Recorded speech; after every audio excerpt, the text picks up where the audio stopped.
এবার রাজধানীর নিত্যপণ্যের খবর ও বাজার পরিস্থিতি নিয়ে জানাতে কারওয়ান বাজার থেকে যুক্ত হচ্ছেন সহকর্মী মেহেদী হাসান। মেহেদী, আজকে শুক্রবার ছুটির দিন, তার সাথে আমরা জানি যে সামনে নির্বাচন রয়েছে, এর এক সপ্তাহ পরেই রমজান। তো রমজানকে কেন্দ্র করে প্রতি বছর নানা রুচাতে দামও বেড়ে যায়, তো আজকে পরিস্থিতি কেমন দেখছেন? জি, আপনি যেটি বলেছিলেন যে রমজানকে উপলক্ষ করে আসলে পণ্যের দাম বেড়ে যায়, বাজারে আমরা তাই দেখছি। বিশেষ করে রমজানে সবচেয়ে বেশি চাহিদা থাকে খেজুরের। বলা হয়ে থাকে যে খেজুরের যে মোট চাহিদা তার 70% আসলে রমজানেই হয়ে যায়। তো এই খেজুরের দাম আমরা দেখেছি যে গত সপ্তাহের চেয়ে এই সপ্তাহে সব খেজুরেই আসলে 50 থেকে 100 টাকার মতো বাড়তি।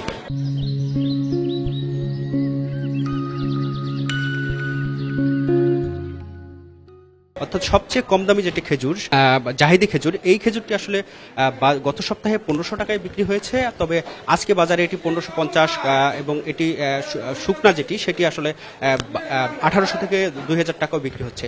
এছাড়া অন্যান্য যে খেজুরগুলো রয়েছে সব খেজুরেরই আমরা দাম দেখেছি মোটামুটি বাড়তি। এছাড়া সবচেয়ে দামি যে রয়েছে সেই খেজুরটি আসলে গত সপ্তাহে বিক্রি হয়েছে 1400 টাকা, সেই খেজুরটি আজকে আমরা দেখছি যে বিক্রি হচ্ছে 1800 টাকার মতো করে। এছাড়া আমি যদি বলি সুকারি খেজুর, এই খেজুরটির বেশ চাহিদা রয়েছে। এই খেজুরটি বিক্রি হচ্ছে 700 থেকে 800 টাকার মধ্যে, এবং মাবরুর যে খেজুরটি রয়েছে সেই খেজুরটি 850 থেকে 1200 টাকায় বিক্রি হচ্ছে। অর্থাৎ বাজারে আমরা দেখেছি যে গত রমজানের যেরকম খেজুরের দামটি বাড়তি ছিল রমজান মাসে, এই রমজানেও আসলে খেজুরের দাম বাড়তি রয়েছে। তবে খেজুরের দাম বাড়লেও রমজানে অন্যান্য যেসব পণ্য রয়েছে, বিশেষ করে ছোলা এবং ডাল, এর দাম আসলে গত রমজানের তুলনায় এইবার আমরা দেখছি কিছুটা কম। অর্থাৎ সবগুলো কেজিতে আসলে 10 থেকে 20 টাকার মতো কম। এবং চিনির দামটাও আসলে, চিনি যেহেতু রমজানের চাহিদা বাড়ে, চিনির দামটিও আসলে আমরা দেখেছি এই রমজানে গত রমজানের তুলনায় প্রায় 10 থেকে 20 টাকা কম।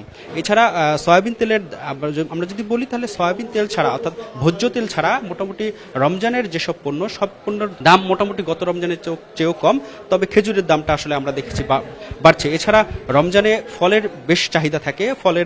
যেহেতু রমজানে ফলের চাহিদা বাড়ে, এবং আমরা দেখেছি যে রমজান আসার এক সপ্তাহ আগেই আসলে সব ধরনের ফলে, বিশেষ করে আপেল, কমলা, আনার, এসব ফলের কেজিতে আসলে আমরা দেখেছি 20 থেকে 50 টাকা বেড়েছে। অর্থাৎ ওভারঅল আমরা ক্রেতাদের সঙ্গে কথা বলেছি, তারা বলছেন যে আমরা একদিকে যখন দাম কমছে কিছু পণ্যের, আরেকদিকে আসলে কিছু পণ্যের দাম বেড়ে যাচ্ছে। এতে যেটি হচ্ছে যে মূলত পণ্য কমার যে সুফলটা, আসলে সেই সুফলটা আসলে তারা কোনোভাবেই পাচ্ছেন না।